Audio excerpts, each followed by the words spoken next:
Appreciate y'all being here this morning, this rainy morning. On Friday, February the 24th, 2023, James Wendell Lanier, date of birth July the 16th, 1988, of Rose Hill, North Carolina, was shot and killed by an officer with the Wallace Police Department. This incident occurred in a parking lot of the Express Mini Mart located at 814 North Norwood Street, which is also U.S. Highway 117 North, in Wallace, North Carolina. After reviewing the investigation, the North Carolina State Bureau of Investigation, the SBI, have determined that Lanier's death, while tragic, was justified because Lanier's actions caused an officer of the Wallace Police Department to reasonably believe it necessary to use deadly force to protect his life. The issues I decided as the district attorney in this particular case, I've listed them for you with my responses. First of all, was the officer in question legally justified in confronting or possibly having to detain James Lanier on February 24th of 2023? My finding is that the officer in question was legally justified in confronting or possibly having to detain him. Was the officer in question legally justified in using deadly force against James Lanier on February the 24th? My finding is that the officer was legally justified in using deadly force. Number three, did the officer use excessive force against James Lanier on February 24th? My finding is he did not use excessive force against James Lanier. And four, was there sufficient evidence beyond a reasonable doubt to prove the officer in question committed any criminal offense in violation of the laws of the state of North Carolina involving the shooting death of James Lanier on February 24th? My findings, the officer did not commit any criminal offenses beyond a reasonable doubt involving the shooting death of James Lanier. The evidence from the Duplin County 911 communications showed that on February the 24th, 2023, at approximately 10:56 p.m., a 911 caller who identified herself as an employee of the Express Mini Mart across from the Go Gas in Wallace stated that a subject was spitting on and trying to fight with others. She described the subject as a male and that he was naked. The caller said that an officer pulled up on scene and the call was disconnected at that time. The caller said that an officer pulled up on scene. The initial responding officer was dispatched to the scene at approximately 22:57:09, which is 10:57 p.m. and 9 seconds. The initial responding officer arrived on scene approximately 1 minute and 12 seconds after being dispatched. I know these things because I went through all the videos on this, the body cam, the car cams, writing down all the times. EMS was dispatched at approximately 2342 seconds, or 11 p.m. and 42 seconds. EMS Medic 2 arrived approximately 23:04:17, or 11:04 and 17 seconds. Therefore, EMS arrived on scenes approximately within 4 minutes. There were 6 camera angles depicting the interior and the exterior of the store. I went through every one of these cameras and the videos along with my assistant district attorney, Lori Carroll, standing to my left. These The cameras, camera number 2 depicted Lanier entering the store from the parking lot at approximately 10:55 p.m. He was shirtless and holding his pants up. A male with a yellow shirt entered into the store with him. At approximately 10:57 p.m., Lanier was depicted as pushing another male, later identified as a clerk at the store. Lanier went into the parking lot and threw what appeared to be a shirt at the clerk. At this point, Lanier's pants were down around his ankles, but his underwear was on. At approximately 10:57 p.m., Lanier spit on the clerk. The clerk struck Lanier in the parking lot. Lanier was observed standing closely in the clerk's face, and Lanier had his arm around the clerk. At approximately 10:58 p.m., the clerk threw Lanier to the pavement outside the entrance of the store. That's right in the parking lot between the entrance of the store and the gas pumps. The clerk re-entered the store at that time. Within a few seconds, Lanier then removed his pants and underwear in the parking lot. He was observed trying to get his shoes off, and Lanier then punched the man in the yellow shirt. At 10:59 p.m., the clerk went back out of the store and then immediately re-entered the store without any physical contact with Lanier. Individuals inside the store then depicted as looking in the direction of where shots were fired. Camera number 7 showed the interior of the store from the cash register. At approximately 10:53 p.m., the man in the yellow shirt is observed at the cash register where he purchased items. At approximately 10:55 p.m., Lanier entered the store holding his shirt and holding his pants up. At approximately 10:56 p.m., Lanier confronted, grabbed, and shoved a customer. A male clerk then confronted Lanier. It's the same one who went out into the parking lot with him in the other camera angle. Lanier did not leave the store, and the clerk gave Lanier his shirt. At approximately 10:57 p.m., Lanier pushed the clerk who was inside the store. Camera number 11 showed the gas pumps from the exterior of the front of the store. Lanier is observed at approximately 10:52. That's the first time I observed him on the video. He's walking in the parking lot in front of the store, and then he leaves camera view. Lanier then walks back into the parking lot and enters the store at approximately 10:55 p.m. At about 10:57 p.m., Lanier spit on the clerk, had his arm on the clerk, and that's when the clerk then subsequently threw him to the pavement, as depicted in the other angle. Lanier got up, removed his pants and underwear. His pants and underwear were down around his left ankle. He was not able to apparently get his shoe off at that time because they remained around his ankle. At approximately 10:59 p.m., the initial responding officer was observed pulling up into the parking lot in his marked patrol vehicle. The man in the yellow shirt was standing near Lanier. The officer immediately exited his vehicle and interacted with the man in the yellow shirt. Lanier continued to try and remove his pants and underwear from around his ankle. As the officer stood there speaking with the man in the yellow shirt, Lanier stumbled toward and pushed the officer. The officer immediately backed up a few steps to his parked patrol vehicle, and that parked patrol vehicle, I've got a few photos, was right in front of the store. Lanier advanced toward the officer, and the officer tased Lanier in front of his patrol vehicle. The taser made contact with Lanier, but appeared to have no effect. The officer continued backing up next to the passenger door of his vehicle, which again is parallel with the store. At this time, Lanier advanced on the officer, swinging at the officer. At approximately 11 o'clock and 5 seconds, that's 11 o'clock p.m. and 5 seconds, the officer drew his firearm when the officer was near the rear of his patrol vehicle. The officer continued to retreat from Lanier toward the highway. And again, this is Norwood Street, which is also US 117 North, which has at least 2 lanes going in one direction, 2 going the other direction. I cannot recall right now if there's a center turn lane, but there are at least 4 lanes. The officer called for backup on his shoulder radio, which they have a lapel radio. At approximately 11 o'clock p.m. and 18 seconds, Lanier and the officer fell to the pavement, and Lanier was on top of the officer. A second officer was seen entering the parking lot. Now, this is after the shooting. From a review of the videos, the approximate time the initial responding officer pulled into the parking lot until the shots fired was less than 1 minute. Camera 12 showed the gas pumps.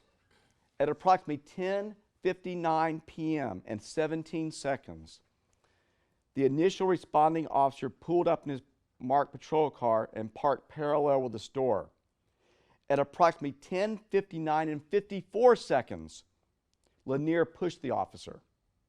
The officer tased Lanier at approximately 10:59 and 57 seconds. The officer retreated from Lanier, who continued to advance on him swinging. At this time, they left camera view of the store. However, we do have a body cam from the officer.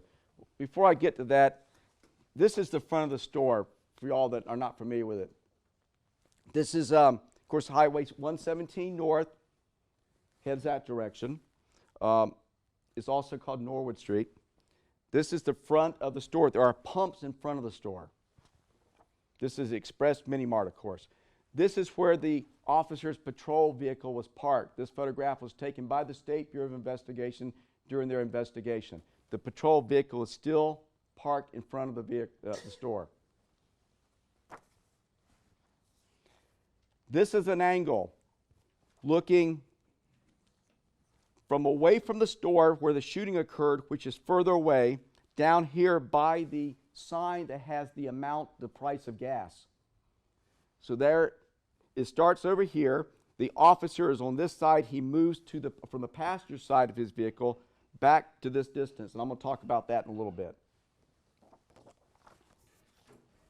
And this is an angle showing from the pump, from the sign where it shows you the price of the gasoline looking back toward the store.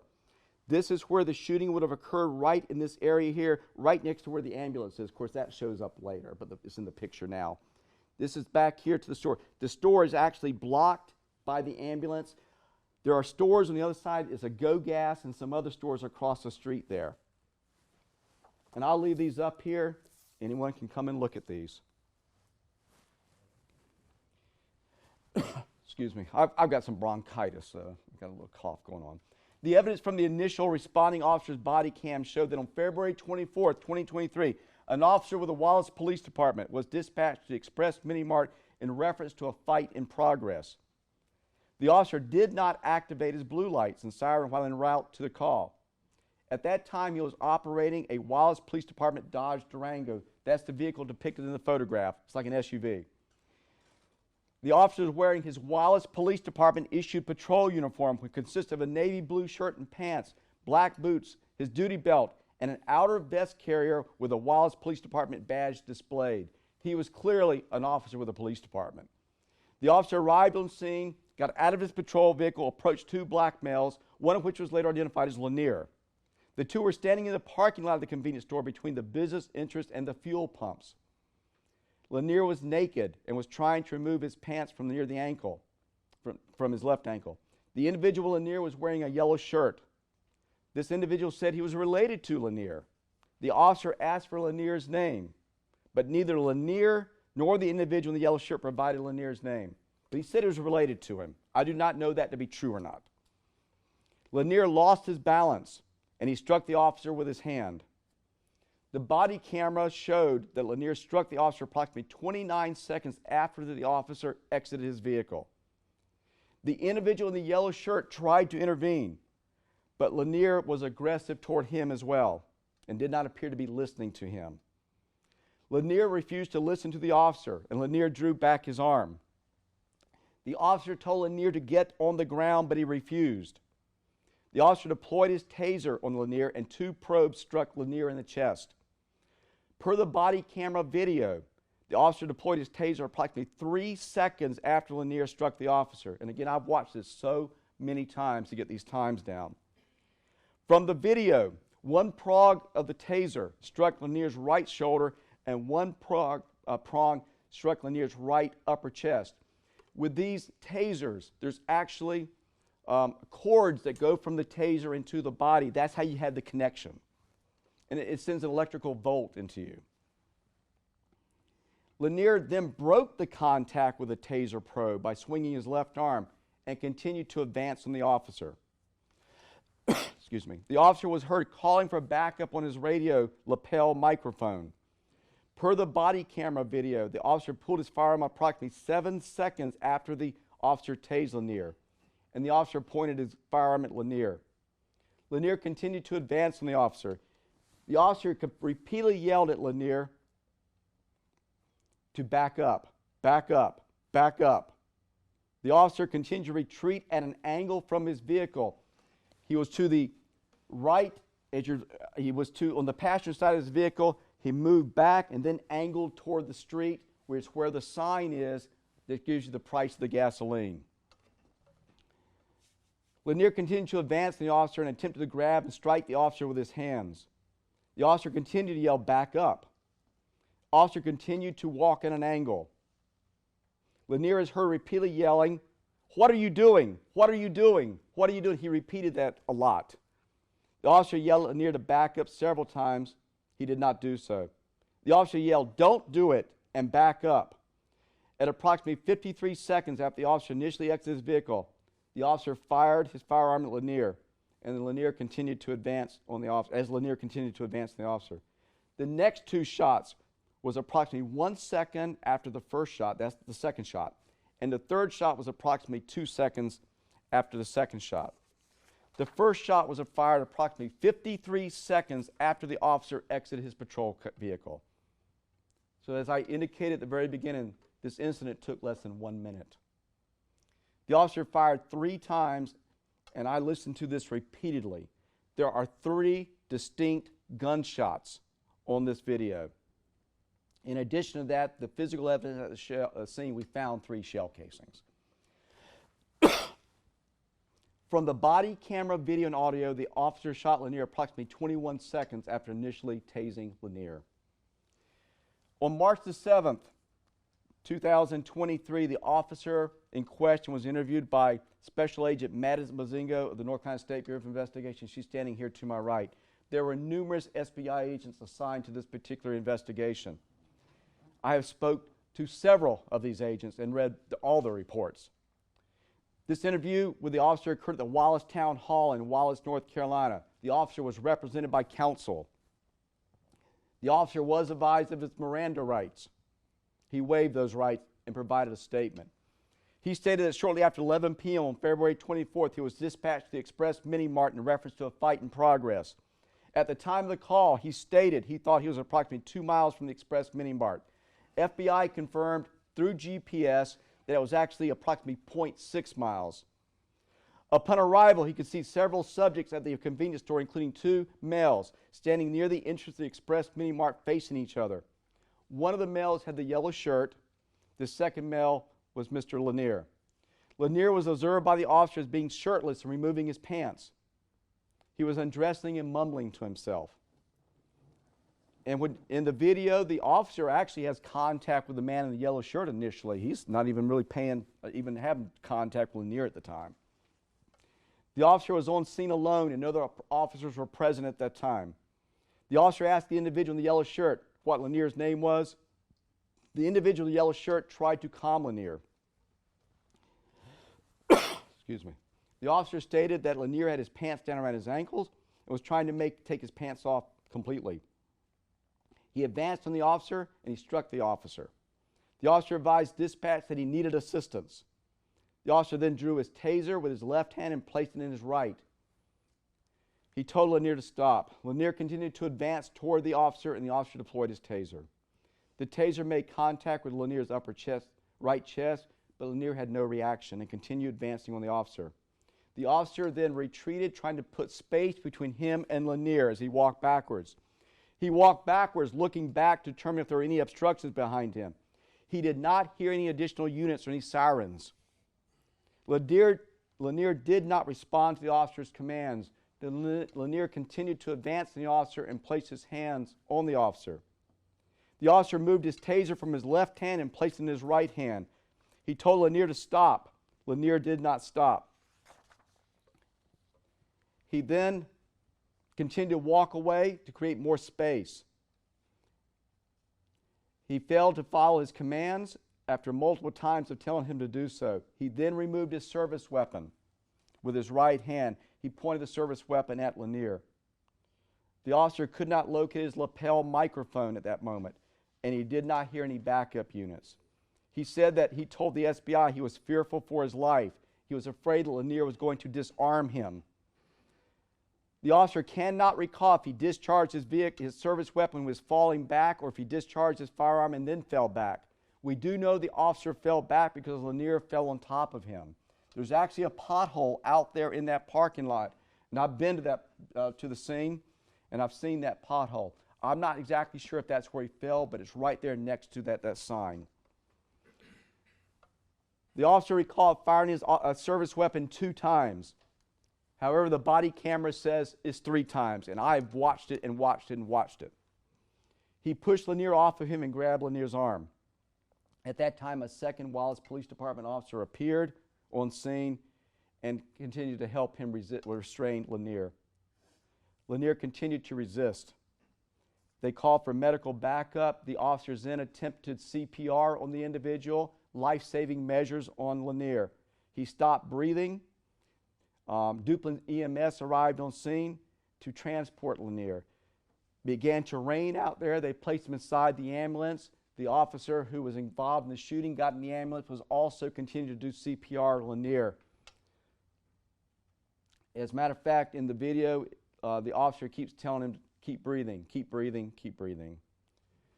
EMS then advised that the Lanier had died, and that's in the video.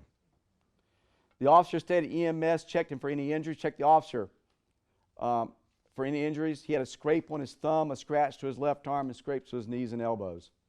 The other officer was not otherwise injured. The second officer to arrive on scene prepared a written law enforcement report on February 24th and provided a statement to Special Agent Mazingo on February 25th. He indicated he was dispatched to the Express Meeting Park at approximately 10:59 p.m. in reference to a fight in progress. He heard the initial responding officer calling for additional units. At this time, the second officer activated his blue lights and siren. By the time he got there, the officer was on the ground with Lanier. He then attempted to assist in life-saving measures on Lanier. He said Lanier was conscious at that time and alert. He was not wearing any clothes. They were attempting to place Lanier into custody. When, the officers indicated he was attempting to place Lanier into custody when the shots had been fired. The officer administered first aid and requested the EMS to respond. Both attempted life-saving measures. A clerk, a witness at the, a patron, I should say, a patron customer at the store, provided a statement to the SBI on February 27th of 2023. She stated Lanier began getting aggressive with customers at the store and attempted to fight others. That is actually depicted on the in-store video.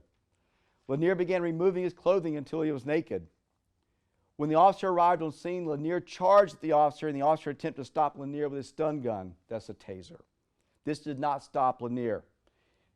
Stated that the officer attempted to de-escalate the situation, and Lanier gave the officer no choice. That's what the patron customer said. He stated he felt the officer was forced to shoot Lanier to protect other people in the area. That is what the witness stated. The firearm used to shoot Lanier and the taser were recovered at the scene by the Wallace Police Department and then immediately turned over to the State Bureau of Investigation. The firearm used in the shooting was a Wallace Police Department authorized Glock 22 Gen 4, which I think is Generation 4, 40 caliber with identifiable serial number. This magazine would hold a total of 15 rounds. In addition, it's common for law enforcement to have their magazine completely full, which is 15 rounds, and one more in the chamber, so a total of 16 rounds. At the scene, the SBI recovered 13 live rounds in the gun. The evidence showed 3 rounds were fired. 3 shell casings were also found in the area by that sign that I showed you previously. There is no evidence that Lanier had any type of firearm or weapon on his person. No evidence he had any firearm on his person or other type of weapon. In fact, he was naked. The taser was a Wallace Police Department issued taser X2 6P. The crime scene was handled by the SBI Special Agent MP Faircloth, who's from the Southeastern District of the SBI. This agent to my right is with the Coastal District, which is out of Jacksonville, North Carolina. 3 of my counties are in the Coastal District. 1 county, Sampson County, is in the Southeastern District. Southeastern District sent agents over from Fayetteville to do the crime scene. On February 25th, 2023, at approximately 2:14, Special Agent Faircloth arrived on scene. There was a light rain. The temperature was approximately 52 degrees. Of course, it was dark.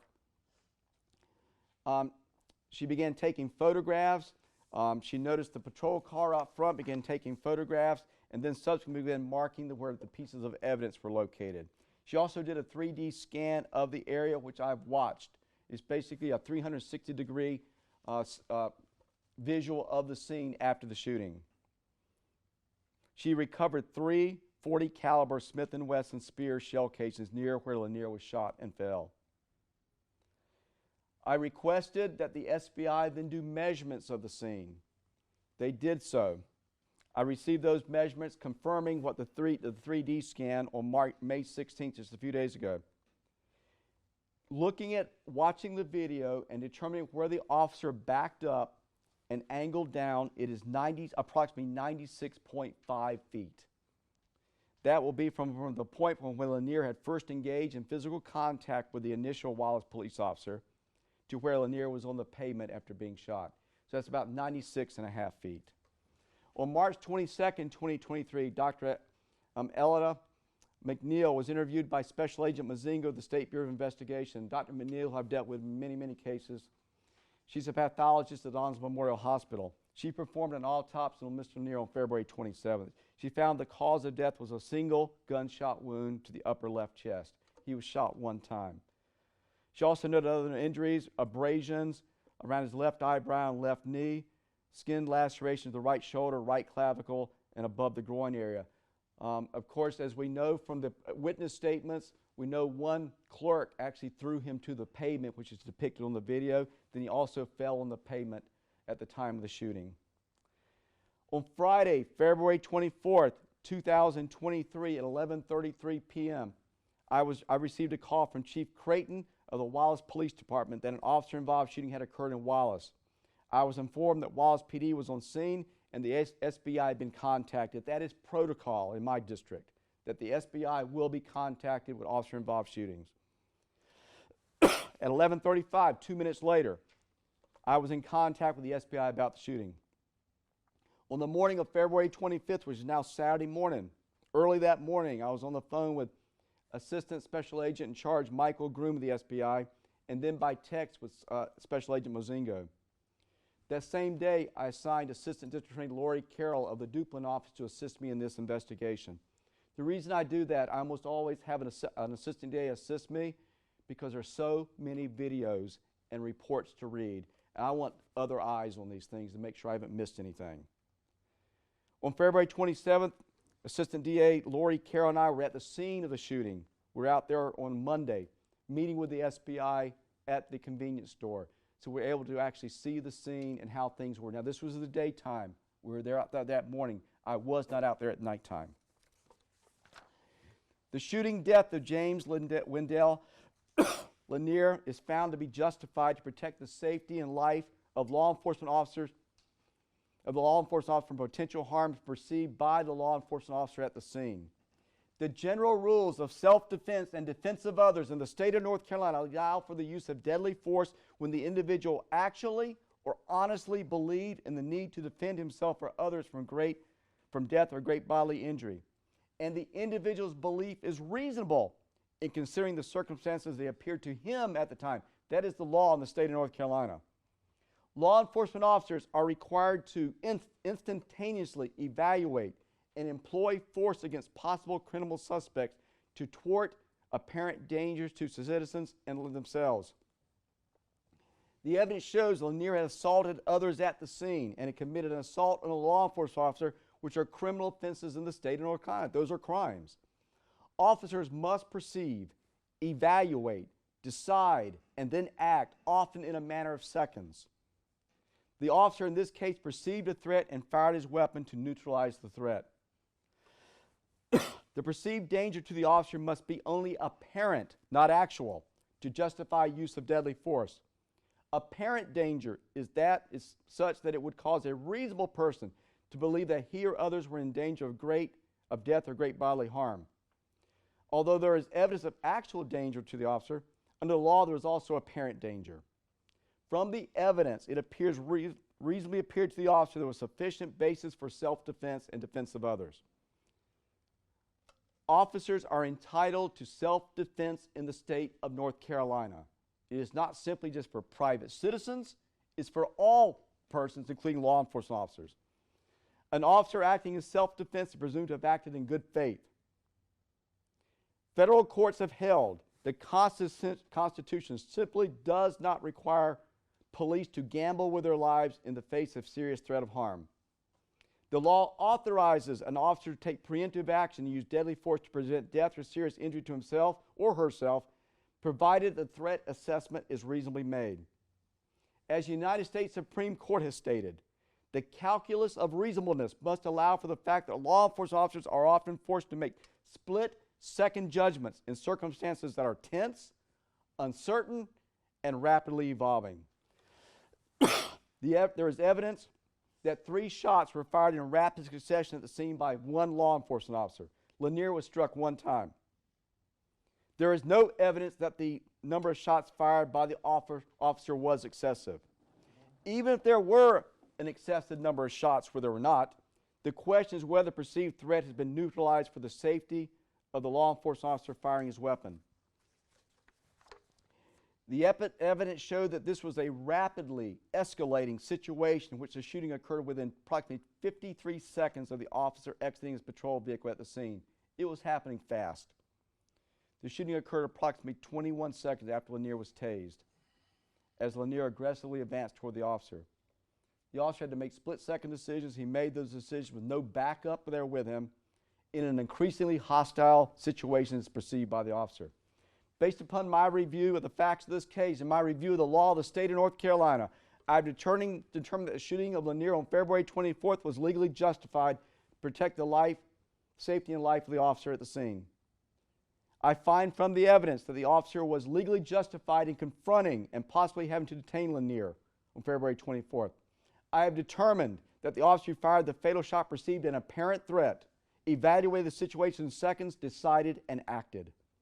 The officer's actions appear reasonable under all the circumstances of this case. From the evidence, the officer initially exercised restraint in the face of imminent danger as Lanier, while naked, advanced on the officer and appeared to strike the officer. The officer attempted less than lethal response with his taser, which did not appreciably or noticeably affect Lanier or cause Lanier to stop his advance toward the officer. The officer faced apparent danger as perceived by him.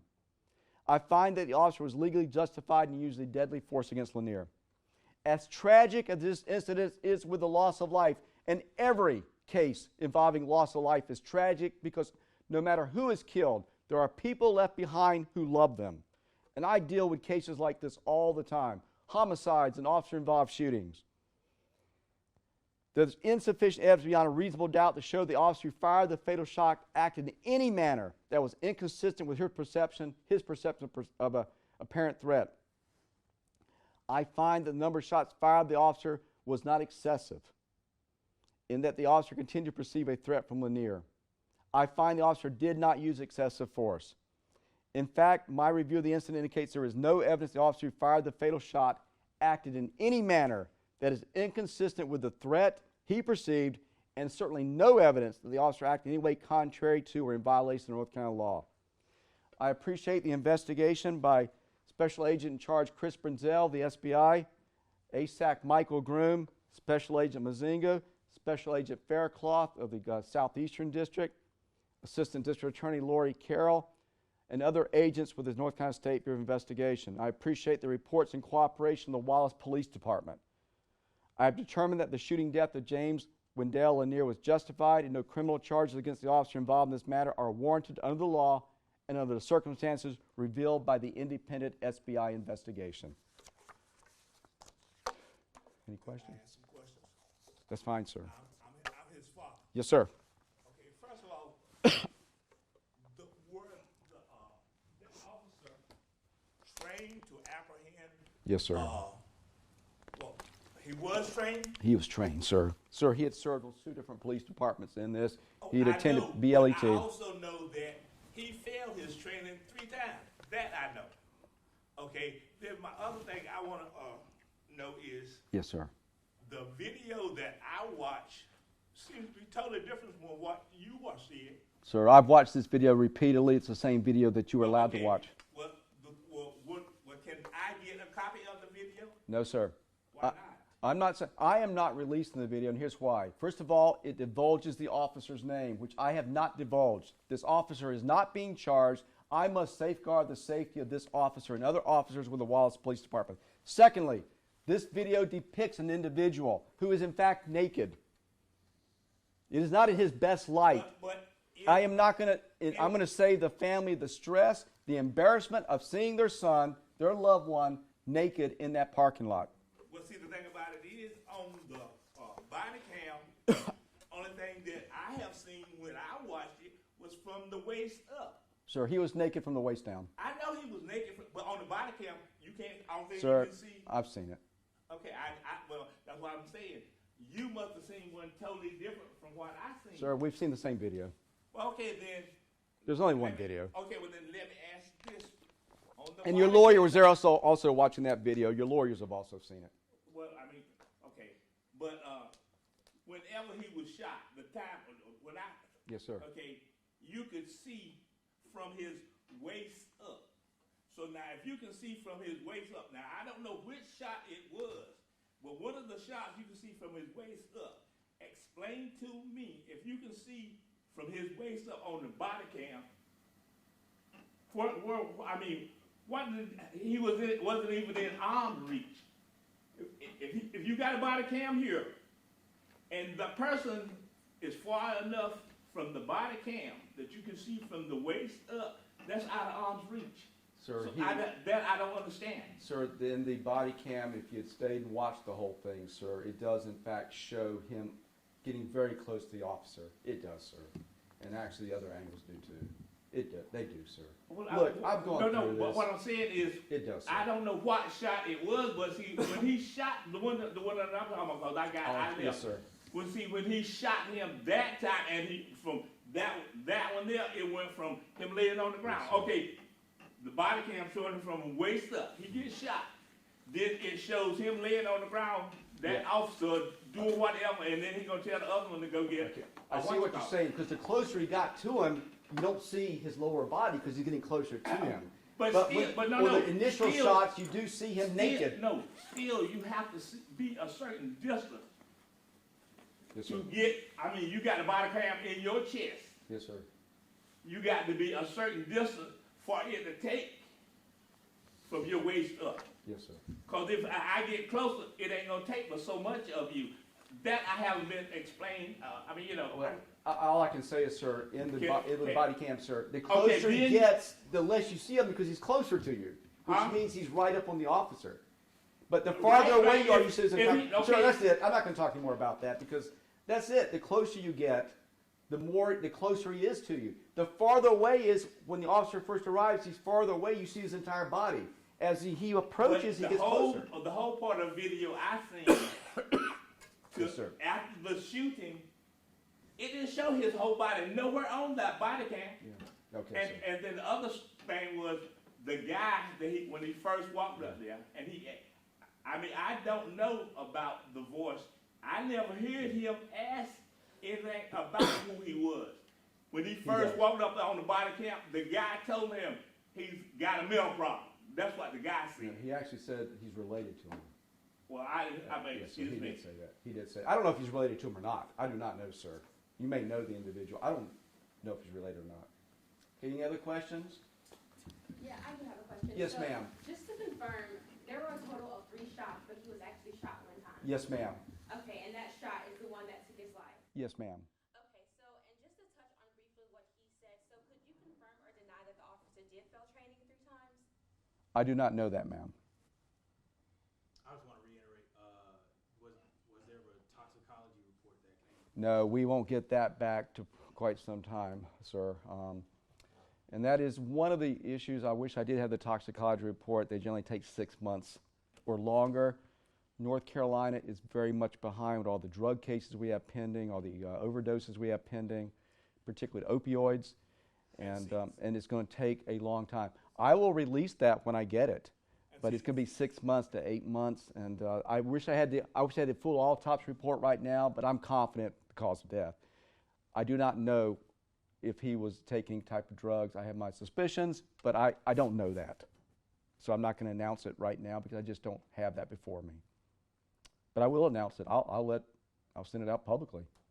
One final question is just reiterating our Yes, sir. question about, obviously body cam footage is protected under certain laws and Right. statutes. Yes, sir. As far as the surveillance footage though, is there any reason that would be withheld from Well, anybody? it's not owned by me technically. The video footage from the store is actually owned by that company, sir.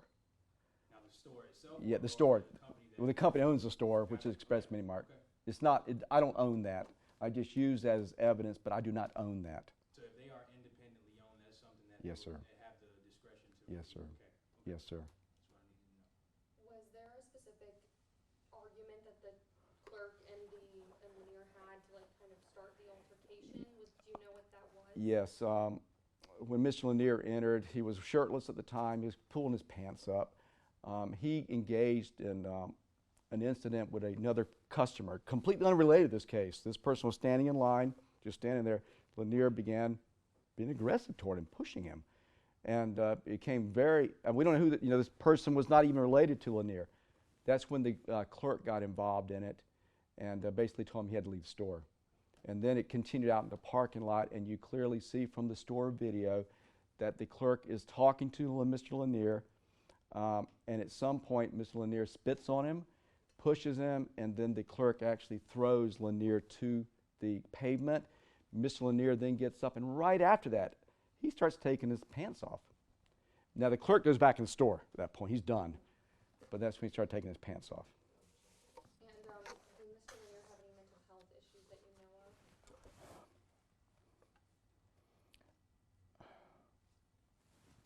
Yes. And see the thing And about I'm that- trying to protect the family. No, Okay. see, certain things is well known. Yeah. And whenever his name would come up, and Yeah. that would be the second thing that will pop up, and he has a mental problem. Yeah. See, majority of the police knew him, even the chief of police, when he came and talked with us that Sunday morning, he said, well, James just got out. I hadn't heard nothing from him. I did not address that in my release. I am actually aware of the information because I've seen it from other cases. And the reason I didn't want to go there because of just really more protection for the family. Well, I mean, excuse me, I understand, and you protecting us, but I'm his father. I understand, And sir, my but I didn't want to go thing is- public with that. I do not want to go. Well, it's well known. Okay. And see, then the other thing is if why that wasn't taken in consideration with all that was going on. Well, the officer was trying to get back up there, sir, and I can tell you that. Well, Miss- I mean, yeah. that's the other thing. Majority of the time, I mean, it happened real fast or whatever. Yes, sir. What happened on the other 2 or 3 shootings that officer was involved in? Right. He passed all of them too.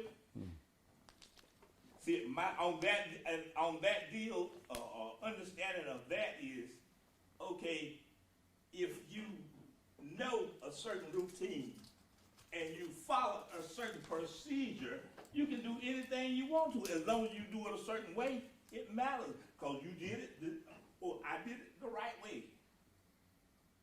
Yes, and sir. do it partly the right way to accomplish what you wanted to get done. See, so that's why, like I said, as far as the video cam and whatever, if he was out of arm's reach, because as far as I'm concerned, for the body cam to take him from his waist up, he would have to be out of arm's reach.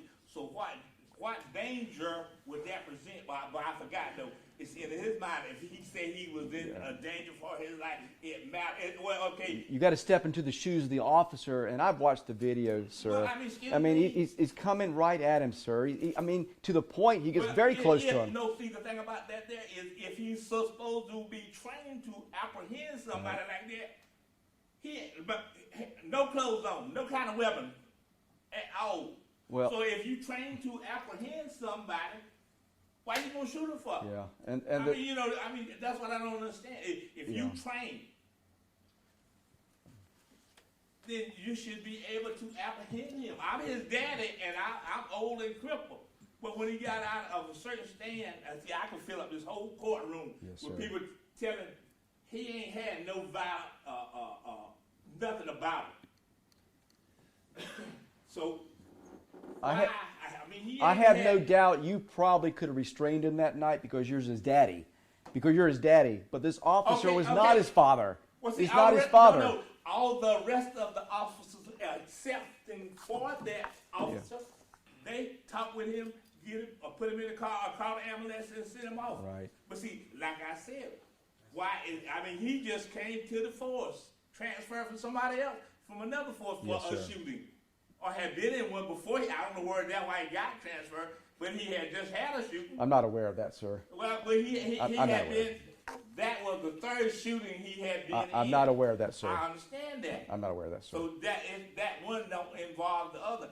Like I said, I just don't understand if he's far enough out of arm's reach. Yes, sir. what danger would he be? He was not out of arm's reach. He kept advancing on the I officer. mean, yes, he kept walking on him. And the officer, that's just- let me just say, the officer continues to back up. The officer is trying to put additional distance between him and your son. Your son continued to advance on the officer. He had also been tased. That had no effect on him. It had no effect on him. And that's something you see very often. Because both prongs hit him, it had no effect. He kept advancing on the officer. But still, my thing is, he got no clothes, no weapons, Yes, sir. whatever. Yeah. So you're supposed to be trained to apprehend somebody like that. But you also cannot risk, sir, him taking your firearm from you. You cannot risk that, sir. Well, I mean, he got to get close enough. Well, sir, he was close enough. I mean, I'm just telling you, sir, he was. Well, Actually, and also the pathologist said Well, on the I asked stippling, can- there was stippling around the wound, which is a close shot, close range shot. I mean, he was close on the officer, sir. I mean, he was. I mean, you can dispute that. He was right on the officer. I've watched the videos Well, repeatedly. that's what I'm saying. The one that, I mean, the one, Yes, the sir. video, the part of the video that I seen, Yes, sir. like I said, he was far enough that the body cam could see him from the waist up. Yes, sir, that's initially. That's initially. And, well, okay, he shot him then. No. He shot him with a taser then. No. He had already shot him I'm not with going a to, taser. sir, I've watched it. I'm sorry. I'm- He I'm- did not I'm just- shoot him up by the car. He shot him out No. by the sign. I don't know where he was when he shot him. It was by the All I sign. know, I'll tell you he where it was, shot- by the no, sign. He shot him with the taser. No, first, By the vehicle. I don't know. I'm just Okay. on what I think with the body cam. Where he Yes, was, sir. I don't know. Okay. Okay, he shot him with the taser. My son, he snatched it off, He and did. he advanced towards him. Okay, my son, as you said, he kept saying whatever he said. Okay, officer was saying something else. You couldn't hear what the officer said. No, you can hear the officer saying, get back, get back, No, get not back. on the video. I said Well- the officer didn't say. Sir, he you couldn't did. hear nothing that the officer said in the whole video when I watched it. Okay, sir. Well, I've watched it. I mean, you It's know, the same video, sir, you saw. excuse me, I didn't say it wasn't. It could have been altered. The vocal part for the officer could have been killed or silenced. I don't know. It wasn't, sir. I mean, I There's don't no know. evidence these were altered. No evidence. Okay. I tell you what we do. I would tell you if they were. Sometime- They were no, not altered. Sometime me and you get together and we'll watch the video together. Yes, sir. Okay, any other questions from the press? Yes, ma'am. I think I do have one other question. Yes, ma'am. So, was there any other ways that the officer could have subdued him versus shooting him at that time? I know, I'm not really sure what the training consists of, but tasing and then maybe a baton or something like that. Are there other things that they could have used aside from the gun? Well, you still got to step into the eyes of the feet of the officer's shoes. And, I mean, the officer actually followed protocol. I've read through the Wallace Police Department policies. You know, he went with the taser, which is not lethal. He then, at that point, with the defendant, Mr. Lanier continued to march on him, advance on him. The officer was fearful for his life. I mean, that's what he told the SBI. He's being pushed back to Highway 117 North. There is traffic in that road. It is dark. He is by himself. And I know there's been some talk about he was naked. Well, it shows two things. First of all, it shows that he doesn't have a weapon on him. I'll concede that. I've never said Mr. Lanier had a weapon on him. However, being naked, though, can also be intimidating because that is not a norm for us. Someone who will get naked in a parking lot can be quite intimidating to someone else because you're probably thinking they may not be, it's not what the norm is. Okay, one question. Yes, sir. Not totally related to this one. Yes, sir. A couple of weeks I just did, ain't been too long ago. Yes, up sir. there by Food Line. That guy was Walmart? You mean Walmart? no, Oh. the Walmart. That's Okay. another story. Yes, sir. But this one here was up by Speedway and that way.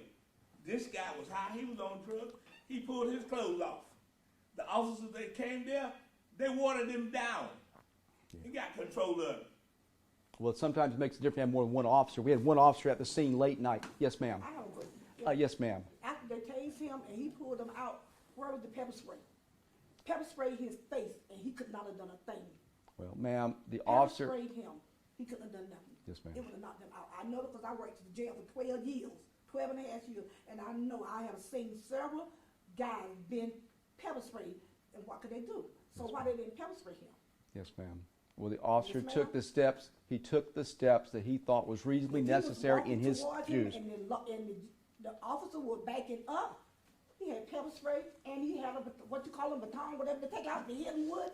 He could have done something besides kill that child. Okay, ma'am. I'm just basing on what the law is, ma'am. Thank you, ma'am. Any other questions from the press?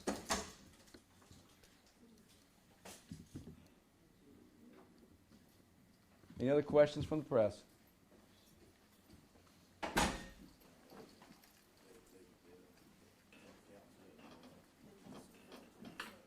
Okay, any other questions? Okay, I'm going to step back. Do y'all have any questions of anyone else? If the chief wants to make any statements, I'll let him do so. Do y'all need to have them wired up? Preferably, yes.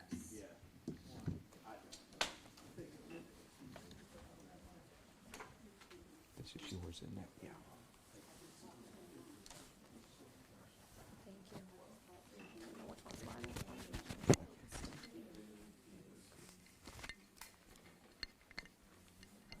Thank you. I'm going to leave these up here. You can come and take pictures of them if you like.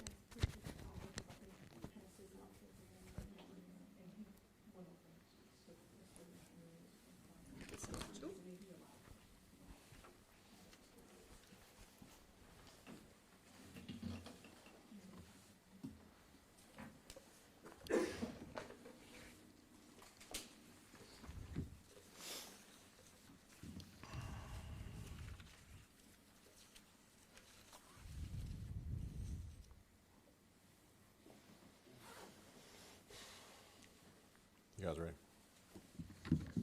We are here today because of the decisions and the actions of James Lanier.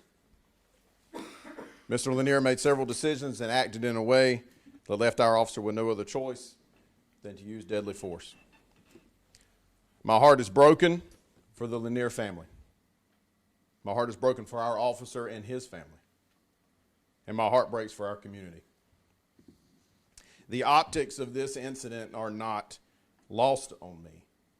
I understand fully what this what this situation may look like to those who do not know the facts or for those who choose not to believe the facts. And I understand there have been times in our country where law enforcement has used excessive force and taken the lives of people unjustly. This is not one of those situations. James Lanier attacked our officer. Within 30 seconds of arriving on scene, unprovoked, our officer was assaulted by James Lanier. The officer responded by giving 11 verbal commands. He deployed his taser. 50,000 volts of electricity passed through Mr. Lanier's body to no effect. The officer retreated approximately 100 feet, trying to separate himself from Mr. Lanier. Mr. Lanier continued to advance and attack the officer. The officer's measures were unsuccessful as Lanier continued his attack, striking the officer multiple times and trying to take the officer's handgun from him. We train and discuss de-escalation techniques frequently. We train in subject control techniques frequently. Mr. Lanier did not give the officer the opportunity to use any of those techniques. Mr. Lanier forced the officer into a situation where the officer had to use deadly force. Again, we are here today because of the very poor decisions and actions of James Lanier. I do thank the officers that responded to the scene. Immediately following the shooting, these officers worked tirelessly to save Lanier's life. They treated his wounds with trauma kits, quick clotting material, in an effort to stop the bleeding. They provided CPR. Once EMS arrived, the officers continued to provide life-saving measures along with the EMS workers. I thank our partners at Duplin County Emergency Services and at Duplin County 911 for their hard work and professionalism during this incident. I thank the SBI and the 5th Prosecutorial District Attorney Ernie Lee for their unbiased and impartial investigation and review of this matter. I thank you, members of the media, for your cooperation and your professional reporting of the facts.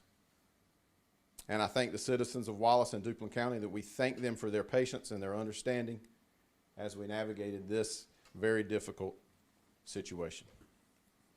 I know there's already been some questions and some points made that I would address. First of all, this officer has never been involved in another shooting. That is a lie. He has never been involved in another shooting. To my knowledge, and while he's worked in my agency, this officer has never failed any training. That was also a lie that you heard earlier. Never. This officer has over 8 years of service, commendable service, one of the best officers that we have. This officer acted well within his right to protect himself and to protect others that were on scene. This incident today is about the decisions and the actions that James Lanier made on February the 24th. I'm happy to answer any questions.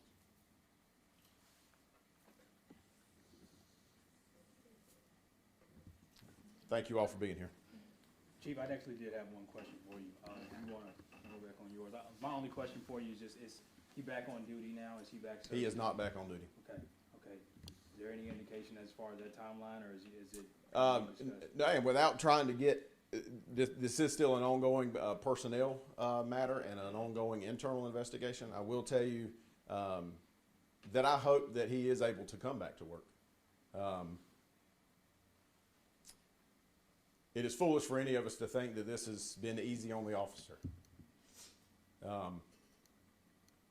We continue to provide resources and treatment opportunities for the officer. And if and when that officer is ready to come back, then we hope that he will come back. I have a question as well. Has there been any other interactions other than this one with Mr. Lanier with Wallace Police Department? Yes, several. None with this particular officer. In fact, when I got on scene, the officer asked me if we knew who he was. He had no idea who Mr. Lanier was or anything about his past. But yes, the Wallace Police Department is very familiar with Mr. Lanier. And you mentioned, and the DA may have mentioned this too, I just may have missed it, but so it is clear that Lanier was reaching for the officer's gun? Yes, ma'am. Yes, ma'am. Not only can you see that in the video, but that is based on what the officer indicated as well. And I think you hear in the video, you hear the officer change his commands from get back to don't do it.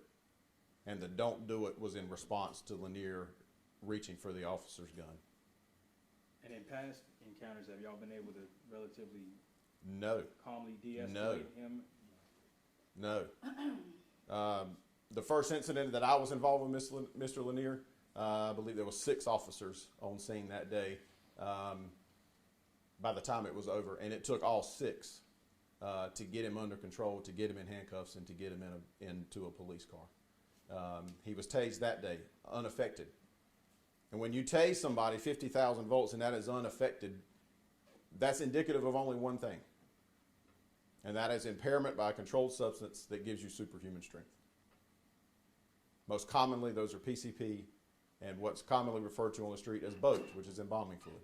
We don't have Mr. Lanier's toxicology report. I don't know what was in his blood. I do know that those were his particular drugs of choice in the past. Another incident with Mr. Lanier. We were called to the Family Dollar, where Mr. Lanier again was naked and picking up plastic swimming pools and throwing them across the parking lot. That day it took several officers to get him under control while Mr. Lanier was combative and spitting on officers. The difference in this incident and ones that family members have already brought up today, Mr. Lanier attacked the officer. Another situation that they referred to at another gas station with another individual being that person didn't attack law enforcement officers. That person did what they were supposed to do. Mr. Lanier did not. As the officer retreated, again, 96.5 feet, Lanier continued to attack the officer. We are here today because of the decisions that James Lanier made, not because of the decision that the officer made. Well, one question, and this is related to another else. Well, what happened to the white dude that was shooting at y'all at the Walmart? I mean, it's different related thing. Y'all didn't kill, you didn't shoot to kill him. Y'all shot him with rubber bullets. He said, "Oh, I'm go shoot myself." So he was mentally retarded. Again, let me bring you back to what brings us here today. I know it.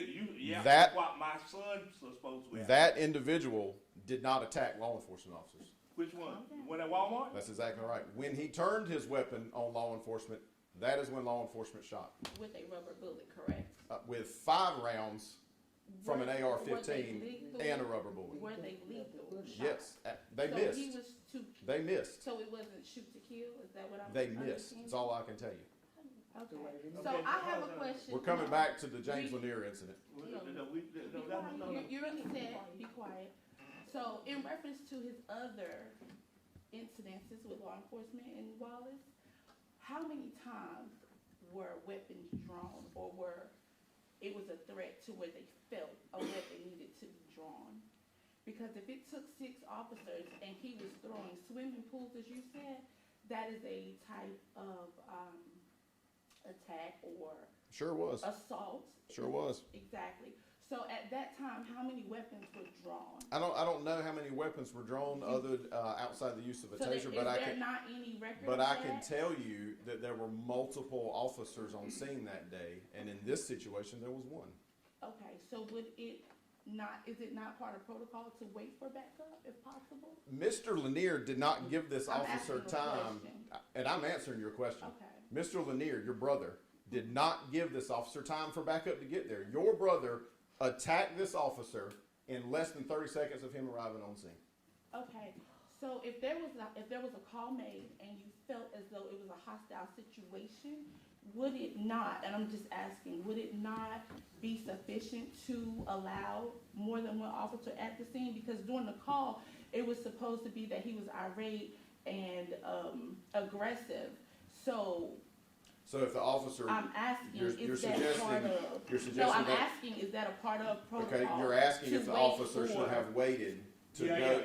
That's You're what right, I'm asking. and- Is that and- a part of your protocol? and let other lives at the store continue to be in jeopardy. He Is was that what you're? outside of the store based off the video, so, and Sure. obviously, I'm just saying, if the officer felt comfortable enough to walk up alone, the threat had either Not started at that time. calmed down, it had not started, The so threat then toward the why was officer the call had not, made? the threat toward the officer had not I'm started talking at about the that point. threat to the people, since you said that he was attacking other people. So your officer felt comfortable enough to walk up alone and to address someone else? I Because don't- there was someone there with him, so I'm asking. I don't even understand what you're trying to ask. I don't understand why my brother's not alive, but there's Because so many. your brother made very poor decisions that night, and he attacked a police officer. But you said yourself Are there any other questions from the that board? he has had this happened before, and Don't push. there were no weapons drawn, or at least you can't provide me with that information. If he But was no, still alive. because when he came to the You house, need to calm down. when he came to the house, he didn't say nothing about him grabbing no gun. And then, but why he just didn't bring up how he had mental health issues when he was standing there talking? He lied to my face I know, baby. about Calm something down. so serious. This is not a game. I know. And he think this is cool. Thank y'all for Like, coming this is today. Thank you okay. so much. I This understand. is not okay. It's not okay. So why is everybody trying to stare Give me a at like copy this of is the report. okay? This is not okay.